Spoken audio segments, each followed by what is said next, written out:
unlike the US, China is China first. Okay, the US is not US first. China is China first. If China had a product and a part and a capability that was as good as NVIDIA, they wouldn't care about NVIDIA building a new specialized tuned down piece of hardware to into their market. They need it because they need it. And I'm just saying there is a certain extent that at some point in the future, yes, maybe NVIDIA will not be needed there. They're not as close as some of these headlines are leading on.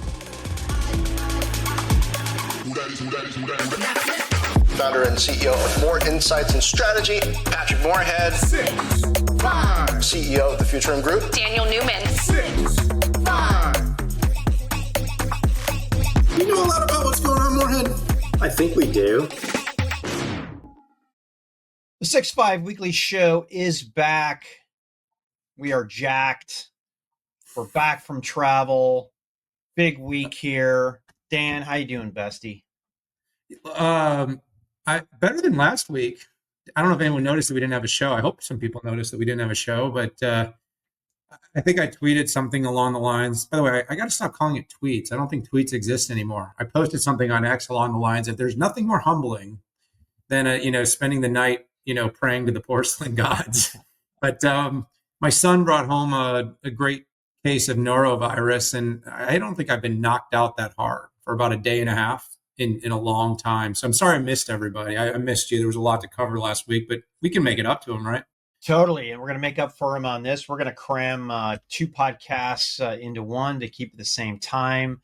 No, it's great to be back. I did miss our show. I was worried about you. I pretty much, I think you got sick once since I knew you. And I thought you had some super DNA out there. You didn't even get the virus. I'm not going to say I never got that. No. Not going to say the P or the C word to get us flagged, but you just never got sick there. So one thing I do want to point out is that we have our 6-5 summit coming in. The theme is AI Unleashed. It's June 16th to the 19th. We have Michael Dell doing the kickoff. And hats off to Michael. I think he just got bumped up a notch in terms of the richest men in the world. I think he sits at number 10 at around $100 billion. He kicked off our first summit 6 years ago, and he's kicking this one off. And we have some amazing guests that are going to be plugged in for day openers. We have different tracks. But check it out at www.65media.com/summit. We're going to flash that up on the screen so you can get in there. But we have some great speakers, some great topics for you. We hope you can tune in. Yeah, we've come a long way, Pat. Remember the first time it was basically Michael recording a 2-minute introduction on his iPhone or his whatever phone he's using. Yeah. This time we're going to have an extensive sit down with him in person, but this is all on demand. It's a world-class lineup of speakers. We've had the biggest, best. Jensen's been on. Michael's been here. Lisa Sue's been here. Octan, Arvind Crit. I mean, this is the show where we bring the biggest and the best. I can't wait to bring on this instantiation, Pat. It's going to be another great year. But listen, we got a great show for you. I hope you like the new format here. We like the new format. It allows us to hit the topics that we like the way that we want it. We've got the Decode where we go in and pick apart the biggest news of the week. We might even go into last week a little. Then we hit the Flip where Dan and I do a point counterpoint on topics that we and positions that we don't necessarily believe, but it makes for really good entertainment. And then we finalize the show talking about markets, bulls and bears. And it was earnings week this week and last week. We got a lot of stuff to talk about it. So let's jump into the Decode. All right, Dan, first topic here. Google is on the hot seat in a lot of different places, but the DOJ had some new news that came out. They need to sell Chrome, right? Which just seems pretty wild here. Looks like OpenAI is interested in buying Chrome. What's going on here? Is this just day-to-day tech giants being attacked for being big and successful? Yeah, we may even talk more about this in some ways in the flip, Pat, but this is a wild one. I think you and I have talked a lot about this on our shows in the past, but kind of like that antitrust has hit this inflection, right? Historically, in the Ma Bell era, antitrust was all about, sort of, driving competition and also protecting consumers. And these things were somewhat mutually exclusive, but now they're not.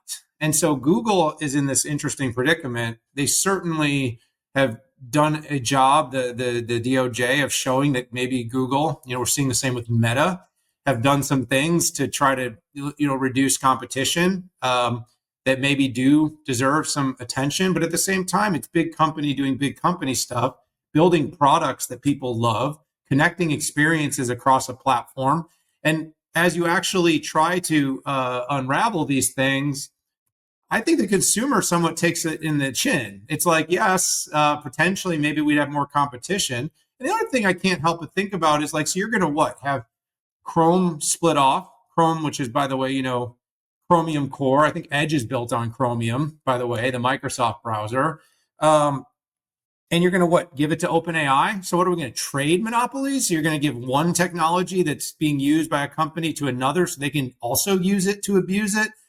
And so that's why I kind of bring up the point about where we need to go with antitrust, because if it's about creating more competition, I don't know that all of a sudden flipping Chrome or having Google share all of its ad data with rivals necessarily solves the problem that you're going to have big companies creating these really deep, meaningful, integrated experiences, popping up with a bunch of new competitors. I know, Pat, like, I don't know if you use, what do you use, Firefox still, or what are you on over there? Actually, I've been on Edge for a couple years, Stan, and not just on Edge like Nervous, but using Microsoft Edge.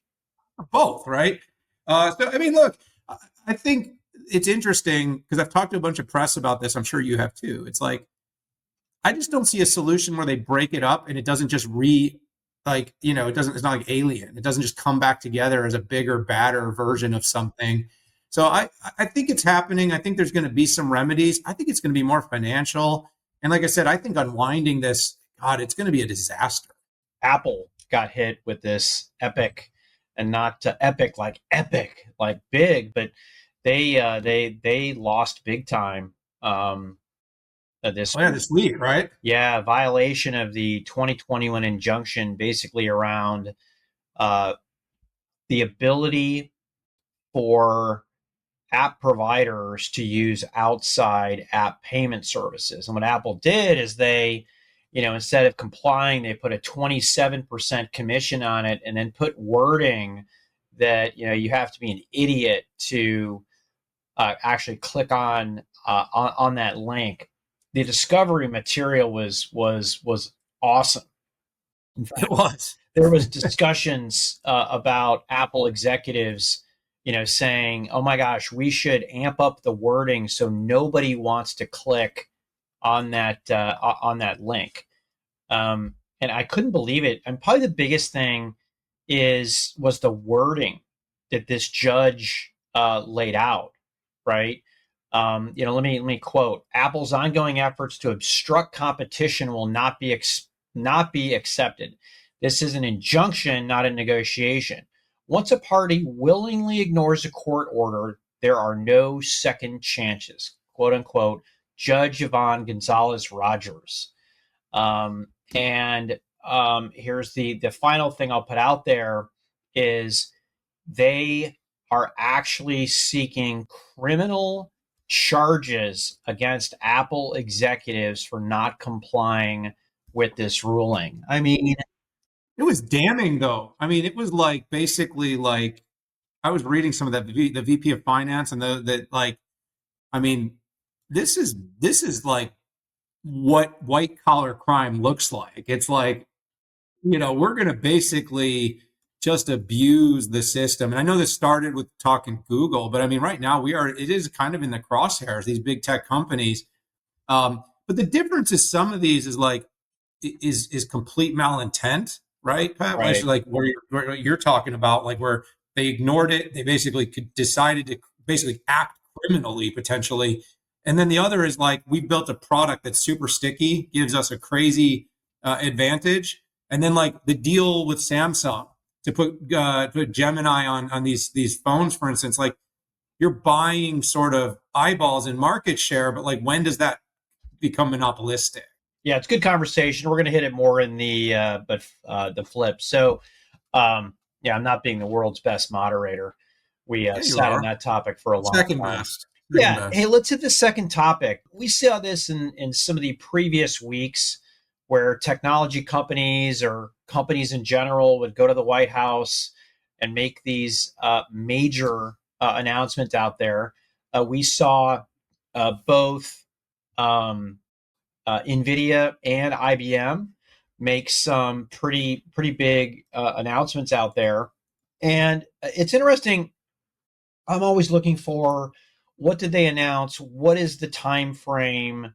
What are they going to actually spend the money on? And then how does that compare to what they were already going to spend? We've had this conversation with Apple. We had this conversation about a couple other companies that made some big numbers. But essentially, let's start off with IBM. $150 billion investment over 5 years, quantum computing, mainframe manufacturing, and R&D. I mean, that number is absolutely mind numbing. I mean, they do spend a ton on R&D, and under IBM CEO, they've amped that up significantly. A lot of this, or all of this investment, looks to be around the Poughkeepsie, New York, Hudson Valley area, which Dan, you and I have traveled to many times. I was really impressed by the size of the number. Got no idea how it actually translates to what they were already going to spend. Well, I think right now there's a bit of collection going on, right? Did you work out this morning, Moran? Or are you just chugging protein? Yeah, I'm chugging protein. I was pretty rushed. I've got so many handicaps now. I got a bum shoulder. I got an inguinal hernia that I've got to get surgery for. So it's like this limited amount, but I hit legs without doing squats or deads, right? That's kind of boring. But you're smashing the protein because you hit the weights. I did. No, I smashed the protein. I smashed the protein every day. Dan, I've got to get 170 in. I did change my diet though. They pulled down the fat. They amped up the carbs. Believe it or not. So Interesting. yeah. Well, energy's got to come from somewhere. Sorry, I fell off, but like, but basically, I think we're on this like marching parade right now of because it's in X's of trillions now, and the point is a couple of things. I think part of the administration's goal is to sort of steady the nerves of the market that these companies are willing, pharmaceutical companies, manufacturing companies, technology companies. I think part of it is tech diffusion right now, right? Like whether that's been TSMC, which was one of the early commits, and we'll talk more about that here. IBM being more of a slightly different type of research org, but bringing more investment here. Jensen got up at the White House, told stories. Should have pulled the mic down, by the way. The mic was like covering his face. It was funny. But I thought he did a nice job. Supercomputers will be built here in the United States. Because right now, I think it sort of, isn't it kind of interesting about how it started as like Howard Lutnick talking about like bringing back people to screw in iPhones here. And I feel like the conversation is evolving a little bit to more like we want to build the most advanced robotics manufacturing facilities. We want to kind of get off the hyper dependence on Asia for all the finished goods and manufacturing and key elements and minerals and things. It does feel like it's starting to come together a little bit, though. I'm not saying, to your point, like well, we're getting back to sanity, where we realize we don't want to do tennis shoes and underwear. We want to build stuff that makes sense for our country. And listen, I've talked to people who have direct access to Trump on a weekly basis, and they tell me that Trump brings in warring parties to get two sides of the view, and then Trump picked Navarro, and then he realized that it was the wrong choice, and that Lutnick was right all along. And what they're trying to do is unwind some of the, I'll call it the stupid that was said and done, including Vance's brain dead peasant comment about Chinese manufacturing. Like you cannot be this stupid, but he was when he said that. So yeah, was it Lutnick or Besant that he's kind of gotten behind? Just curious. Oh, I sorry. right? Lutnick or Besant, I don't know. Probably Besant. Thanks for the clarification. Because it was kind of like the Navarro Lutnick with that stupid board with the dumb equation that completely set the whole thing ablaze. Yeah, and you're then right. there was My apologies. Yeah. the cooler heads of Besant, who I think is doing the China negotiation because basically, okay. Yeah, I'm more making sure even for my own sanity, since you had that kind of close to Trump interaction. Yeah, that's a good quote. By the way, the interesting stuff about the NVIDIA thing is most of what NVIDIA announced is already in TSMC's announcement, right? Because if you look at so 500 billion over 4 years, TSMC, Foxconn, Wistron, Amkor, and Spill. So TSMC makes the wafers, Amkor and Spill do the packaging, and Wistron and Foxconn are, I believe, probably doing L11 assembly. The only question for me, and I'll be very impressed if we do this, is PCA and PCBs. Well, actually, PCB doesn't matter. PCA is actually putting the chips on those green boards that go into these racks. And it'll be like, wow, U.S. manufacturing is back. Now, NVIDIA can do this when you have the margin structure they have, which I think average margin is what? Corporate margins are 76%. Dan, on the gross, or in there somewhere. I know there was talk about it declining, but my main point is your big number, double counting. I still need to figure out if they're doing PCAs, more because it's cool, and there's not a lot of PCAs done in the United States anymore, aside from national defense with companies like Jabil. By the way, our team put together this really interesting tariff watch report that had a COGS impact by vendor. So you can actually see we built a barometer. Maybe the producers can sort of flash that up, from AMD to Western Digital, whose COGS are most impacted with kind of a limited to, the Qualcomm's, NVIDIA's, Broadcom's, AMD's, Pat, very little impact to their COGS tariffs, but some of them are get hit a lot harder. Exactly. Let's move to the next topic. Dan, I'm going to tap you on this. Taiwan has ruled by law that TSMC's, the finest wine out there, which is N as compared to N-1, bleeding edge, needs to first start in Taiwan. Why is this? Is this Silicon Shield? Is this just like making Taiwan great again with jobs, right? But their version of it. Well, what's going on here, Dan?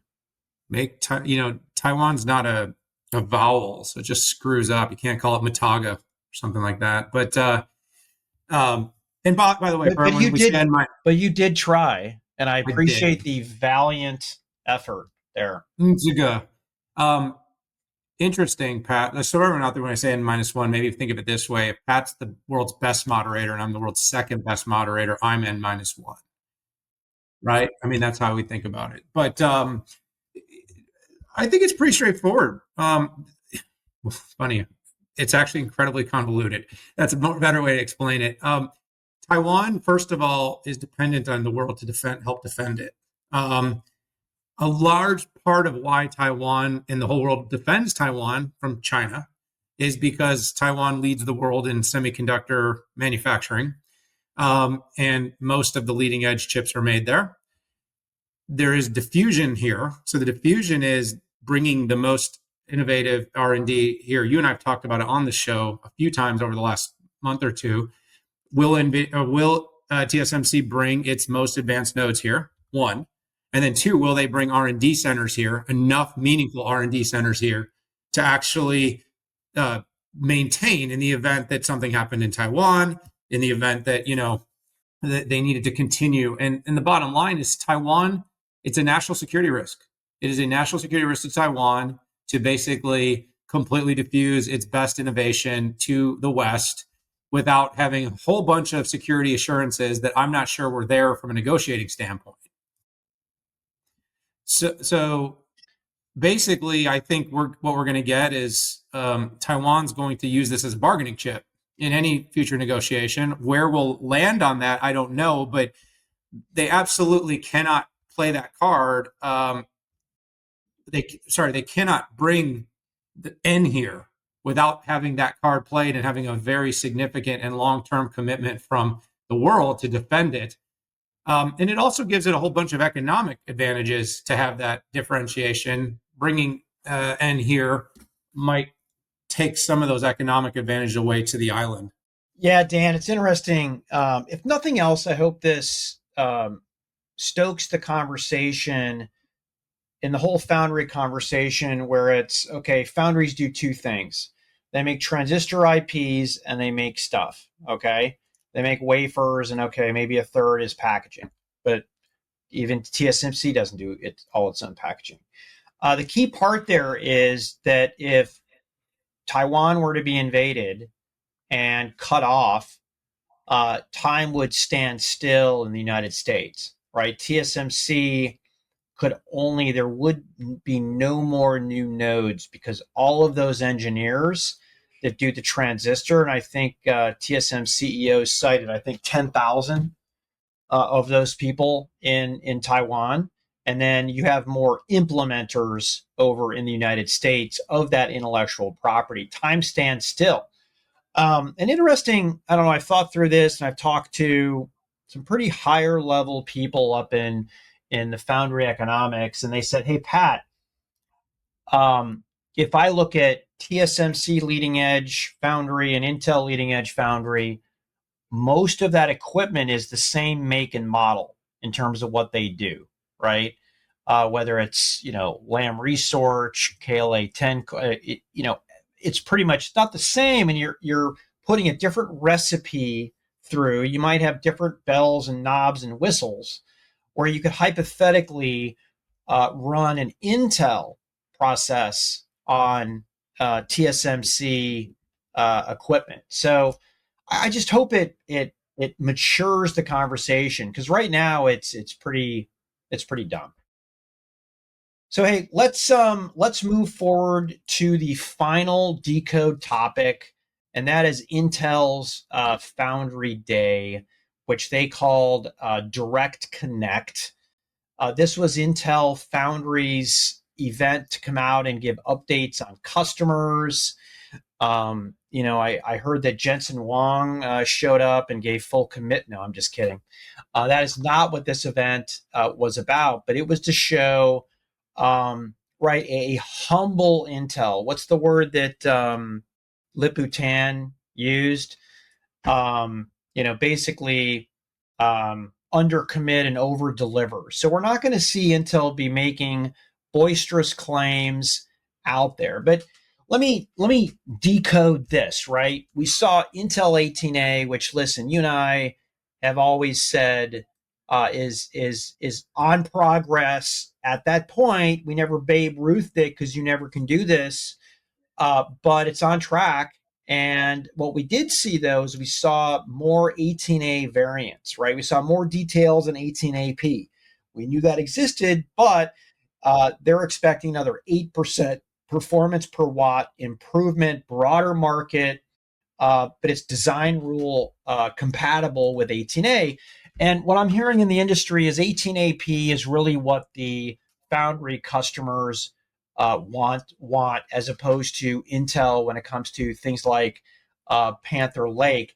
What was new, though, was this thing called 18APT, which supports Direct 3D, where you could actually have vertical die stacking and a couple other fancy packaging type of implementations. And this, to me, spells like chiplet goodness. But what we want, right? A wafer announcement, wafer deal. I mean, right? I mean, like, Yeah, they have some, but it's not I call it the anchor tenant. They don't have an yes. anchor tenant for Foundry aside from the Intel design team. And I feel like that is such a drag. It's like the boat anchor from pulling forward because the tech looks so promising. And I kind of said something earlier this week, like it's been too quiet about Intel. While we're busy talking about TSMC and NVIDIA and building here and doing this, it's like right here in our own backyard, we've got a company that wants to build leading edge chips in the United States, and yet we can't come up with a policy slash financial circumstance slash collaboration that really creates the lucrative environment for our biggest fabless designers to just say yes, we're going all in. And again, there's risk, right? There's a lot of risk. We're seeing it even with the GB300s and some of the things that NVIDIA are pulling back on from a modularity standpoint to make sure that these things just work. And that's all TSMC. Now, you take it over to Intel, like you said, it's not like a direct port, like, oh, we're just going to flip it over across the street and start building these things. But like, man, I just feel like the whole trajectory of Intel's business changes when one of these big fablesses just say, like Qualcomm comes out and says, we're going to do a big volume of our next Snapdragon leading edge phone part with Intel. And it just changes everything. Oh, Dan, you're 100% right, and that would never happen. And I like to think of it like the baseball analogy. Like you got to get some singles, you got to get some doubles, and I got to give Kevin credit. Like he knows that. I don't think this was necessarily the way that Pat Gelsinger explained it to everybody. So the expectation was that you're going to see Jensen pop out with a leather coat. And he even addressed this at GTC, where he said, I would have had to have made that decision 3 years ago, which, by the way, 3 years ago, like Intel was having a hard time getting 10 and 7 out, right? Like, and you're going to bank on this new process with a new, so anyways, it makes sense. The one other point, one other thing that I thought, two other things, I'll leave it here, that I thought were important was details on 14A, right? 14A is likely going to be the chip that you would see a Qualcomm or an Apple which is why I mentioned that since it was the 14A event. Yeah, no, I sorry I missed that. I was probably doing my email at the time. But they've come on, you do it. I see you look down when I'm talking. I'm texting right now. Just keep going. But they introduced a couple new features, and you can read this up on your own. But turbo cells, I don't know why they renamed Power Via Power Direct. Maybe they were being sued by somebody. But it's an improved BSP technology. Some question over when does high NA-EUV come in? Just going to ask that. I heard it's getting kicked down a little further. Yeah. Yeah, it's like they didn't say it was included. They didn't say it wasn't included in 14A. It could be in there. Maybe it's a 14AP. Who knows? But TSMC too. They came out, interestingly enough, I think the day of Direct Connect, it said we're not doing this for 2 nanometer and their next follow-on process. So they're sending all the machines to China. That's how the Huawei Ascend already got to be better than Vera Rubin. Oh, I love you. Can I just really quickly? Please rant. Go on a rant right now, Dan. Little hypothesis. So I'm hearing there's a new H20 coming. Like a new, even more tuned down H20. Can anybody just explain to me in very simple terms? Huawei is about to ship at volume a chip that's as good as the H100, which is better than the H20. A little different memory profile, but mostly better. And they have this great software, I kind of joke, but that's got it. And by not shipping H20s, we had instantly turned over the market leadership to Huawei, and Huawei would win. But at the same time, I'm hearing a new H20 would go into China and it would sell really well. So does anyone see how these two things make absolutely no sense? Like, if Huawei is going to already be ramping and building and delivering a great product of its own that's going to be China made, China controlled, why in the world would they want an even more tuned down chip? I just this chess game is just mind boggling. It's how much work you want to do for the Huawei ASIC versus you already have code that's screaming on GPUs and all the layers that. And I don't know if you were being serious or not, but extra sarcastic. Yeah, and the other thing I want to point out about the new cloud matrix architecture, it's not about the performance of the chip, that, by the way, is quite static compared to its predecessor, the 910B. It's all about the networking, right? It's the point-to-point, and I don't know if it's CPO or just optical connection, but it's all about that. Each accelerator can talk to every accelerator, okay? And if you have enough power, you have enough space, forget density, throw that out the window. If you have the power, yeah, you can do this. I agree with that, man. China has done incredibly well building its power profile, its energy profile out to be able to suck up 3 times more power and still get things done.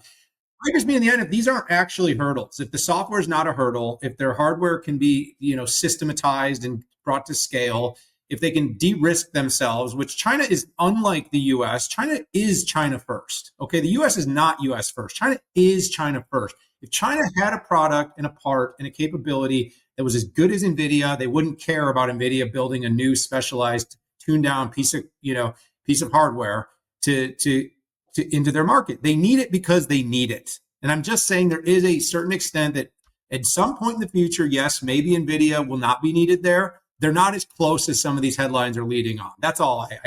It's further away. NVIDIA is stickier than most want to admit. It's the same beef I have about why the Broadcom parts or the Marvell parts or the AMD parts aren't getting more saturation, because NVIDIA is just freaking sticky. It just is. Yeah. Rant over. You want to fight now? You want to get into a public firefight? No, we did that this morning. Oh, that was offline. I'm not going to send the photos. I just want to let everybody know that Dan and I, in any relationship, there will be conflict, and Dan and I do have conflict, and then we hug it out. We might even kiss. Yeah, on the cheek. Yes, just in case anyone's wondering. Yes, but I typically make him try to outbench me, and I said, look, any amount you want me to put up, pay, whatever, in this relationship, partnership, if you want to renegotiate our terms, if you take me on the bench, you can have whatever you want. And by the way, I agreed to it, but I shifted the conversation not on weight, but on percentage improvement. And I'm pretty sure I'm ahead. I mean, don't change that. You can't take 40 years off and then use a metric like that. Can I? I just did. All right, we are done with the Decode topics. Hopefully we decoded everything important to you, but let's jump into the flip, where Dan and I argue both sides of an argument, and even not necessarily we agree with any of our positions. Please don't tweet at us. Please see the mice text on the bottom left. And today we are going to discuss and debate whether AI is consolidating into a big tech oligopoly. That was the word of the week and last week, and needs regulation. So let's flip that coin. All right, Daniel, you are the regulator. You are for regulation of big tech. Bring it on. You know me, Pat. I am a firm believer that regulation of tech is very important. I think the more regulation, the better, the bigger and more influence the government has over the way private businesses run, the better the economy will work out. Sarcasm aside, we already talked about it on the show. We've come to the resolution here. When companies like Apple and Google and Amazon and Microsoft are given carte blanche to take advantage of their strength, size, scale, and operating leverage, guess what? They absolutely do. Documentation shows right now the Apple executives, when they had the chance to take advantage, they did. do you think it will be any different with AI? AI is just another frontier to create more of the same behavior, whether it's been social, whether it's been mobile, whether it's been advertising, whether it's the cloud, software, and applications. When these companies get sticky, they continue to raise prices, they continue to make it difficult to eject from what they're doing, and they will absolutely find a way to use that data to gain unfair advantages in the market. It's been proven in Europe, it's been proven in Asia, been proven in South America. It's been proven here in the US. Judges have tried and failed. And what's happened is that these companies just keep getting bigger. It's more unfair. We have less competition. We have companies coming up with new creative and strategic ways to buy people out by only buying parts or pieces of their business, or just partnering and then shutting things down and basically taking out every bit of competition as it pops up.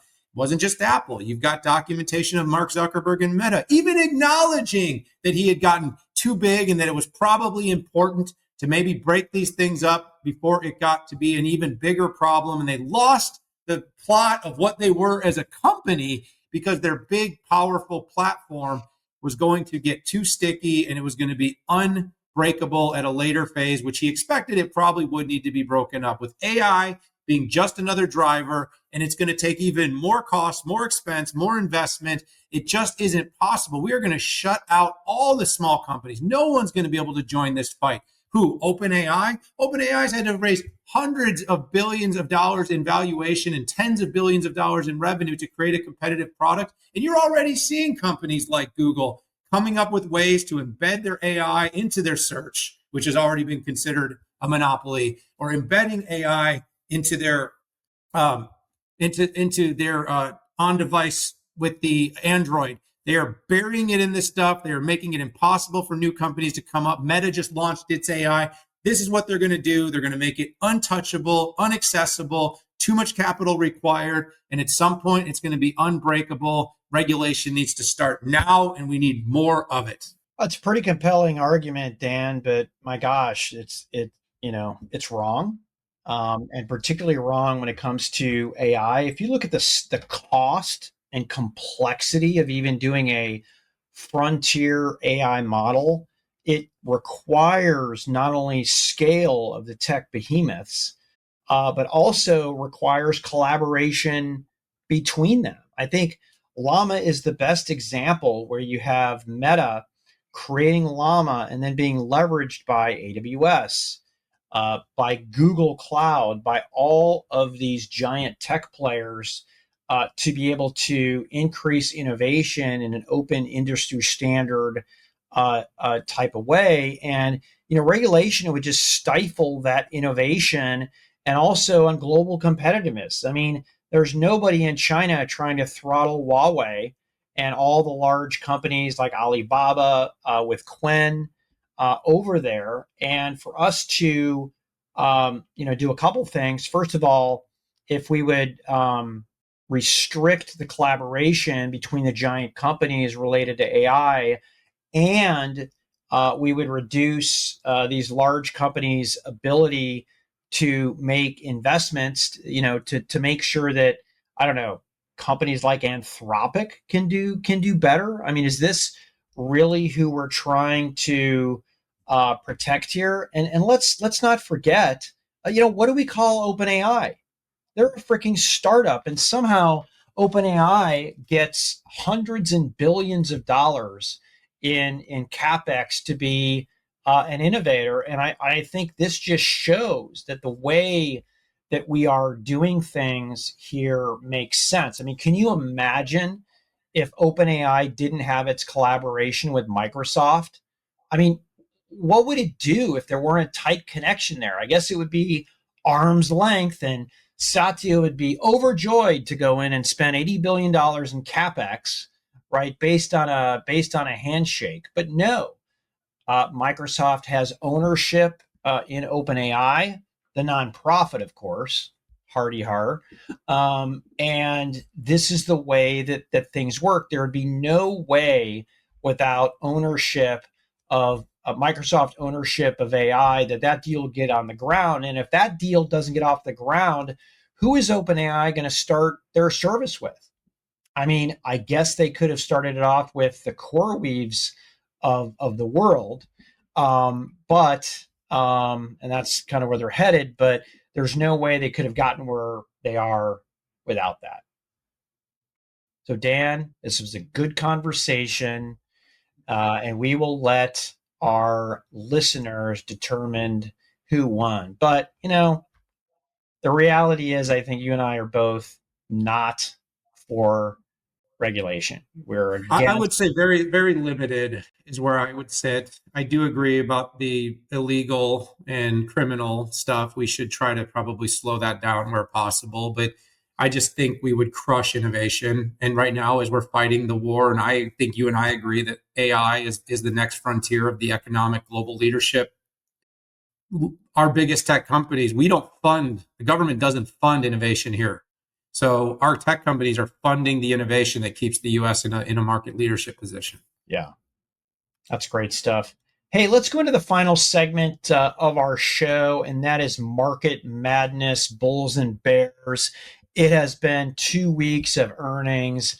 Let's let this rip.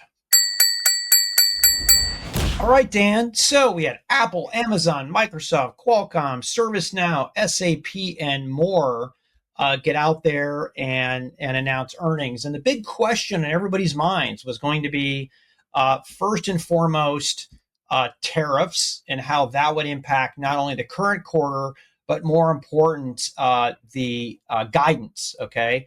And then the second question would be, when it comes to the potential recession, which, by the way, we're not in now, but how would these companies react to recessionary pressures? Typically, consumers plays like Apple, advertising like Meta. And Dan, I'm going to kick it off with you. I mean, there's a lot of companies to talk about here, but maybe we keep this broad and we kind of interject, these companies in here. Well, there's so many, right? I think like maybe themes even makes a little bit of sense here. Like I think if anyone's followed my posts, which I get about half as many people to read as you, I don't and know, minus man. one. You've had some bangers Yeah, out there. when I'm snarking on China, I seem to get a lot of attention. But one of my themes coming into this is enterprise AI will crush. And like, if you want to kind of understand, we're seeing it. Like SAP had really good numbers. IBM, they got a little bit banged up, but really had good numbers. ServiceNow, really, really good numbers. We saw the cloud providers, the enterprise, so parsing out the cloud parts, Alphabet, Meta, Microsoft, and Amazon, all really strong, either at their estimates, above their estimates. And that's because I've said this for the longest time, Pat, and I've heard this from some, by the way, of the big CEOs, and they've told me this, is enterprise AI doesn't slow down because of this. The companies that are going to keep spending CapEx, so we heard CapEx reiterations or increases, actually increasing CapEx, and AI demand. I mean, Microsoft probably had the best earnings of anyone. And I actually went on Fox Business and I said, Microsoft stands alone in the Mag 7. Why does it stand alone? Very little tariff risk, all enterprise, mostly all enterprise, very little shipped goods, other than a small part of their PC business. And basically the AI consumption and build out is going. And what did they get? 16% now? I mean, they're seeing that number ramping and ramping and ramping. And they're building on infrastructure. They're expanding in Europe. I don't know, Pat. So my big theme of this is like, look, if you're worried about all the macro, if you're worried about a recession, tech is deflationary. Enterprises are going to go big on AI. The biggest enterprises have operating leverage, and they're going to see this as an opportunity to actually scale their business. So I like all those companies I just mentioned, felt really good about the big clouds, felt really good about the enterprise AI software companies. Yeah, I'm going to just go down the list here. So I did some CNBC, Yahoo Finance, talked to Apple, Apple, ServiceNow, IBM, and then hopped on and talked to Qualcomm. Apple, I think, they actually did a forecast out there for iPhone, which I couldn't believe it. And they had to, because investors are absolutely crawling all over them. Super low risk. They're not a growth stock. They're a safety stock. out there, and they do a ton of share buybacks, which, so from a capital return standpoint, they're really good. Amazon with AWS, I focus on that. Although the percentage growth in cloud was a smaller percent than Azure, they do have a much larger base. It does look like, even with that Azure grew more. And the interesting part about Azure in the commentary was that it wasn't all about AI. It was going from on-prem to cloud infrastructure. Got a lot more research to do to figure that out. Microsoft was a freaking masterpiece, right? In what they delivered, strong on everything. I mean, yeah, they were down in client. I don't think investors care about that right now. Qualcomm continues to show their diversification play. They got hit for what looked like a light forecast, but ironically, and I use these terms on Yahoo Finance, they split the goalposts. They were right in the middle of what the expectations were. They just weren't far enough to the right, okay, which was, I think, the 10.33. ServiceNow, what a juggernaut, man. Like, it not only are they're growing in AI, but they're growing without AI. And that's what I think is the biggest thing. You and I are headed out to their conference next week. SAP, cloud juggernaut, they crushed it. IBM, just to close on that, they had a freaking great quarter, and they had a really good forecast. But the problem is they talked about consulting contracts being whacked by the Doge team, which I think was like that was it. I was trying to remember what, 28 yeah, earnings calls later. Well, it was like a 1% impact, but emotions took over, fear took over, and even though the federal group is such a small percentage, their stock took a 6% decline. So yeah, it's interesting. Just one other point, Pat. There was another real kind of bright spot. There was no crazy pull forward on iPhone. Like I said, you and I are not, we're not Apple fanboys, but there was some major concern that Apple might have a good quarter, but only because there was like this big surge of buying ahead of tariff. Wasn't the case. Qualcomm, they got hammered because of like the midpoint of their guide versus the expectation. Like they raised their guidance. I mean, like this is a company with a ton of market opaqueness because of what's going on with China. Premium smartphone tier, Pat, like, because I know we kind of hit hard on enterprise AI, but that premium smartphone tier is really resilient. And, I think when I was on Bloomberg, I talked about this, but basically people in their phones, this is not a area where people are sacrificing, at the high end, like they're getting their new phone.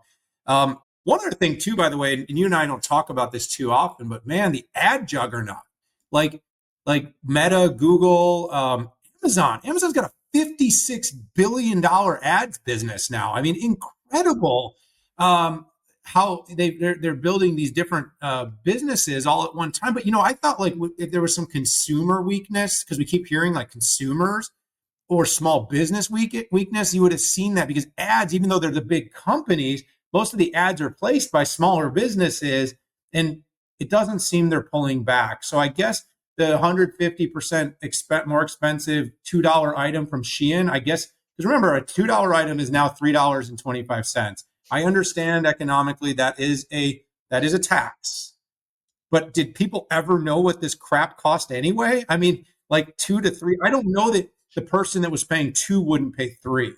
I think when you're talking about a car that was, yeah, go ahead. No, I'm sorry, I shouldn't have interrupted. No, it's good. No, go You ahead. know where the issue is? It's where that plastic injected molding part, which was $100, becomes $200, right? That you have to put in and make the assembly, and it's probably more CNC than plastic injection molding, but you get the point, right? And that's where the fear is. But you know what? It's less about tech. And when Trump pulled down PC and smartphone tariffs, you're still paying 10%, but he pulled those down. Those were exempt. That made a huge difference. One thing I want to give Apple credit for is 50% of manufacturing of US iPhones is in India. And that was in sharp contrast to 8 years ago, where Tim Cook had said that these could only be done in China. He talked about designers, mechanical engineers probably, and he would have a football field full of them in China and a room full in the United States or someplace like that. But magically, you can now do this in India. It took a while. I'd give them credit.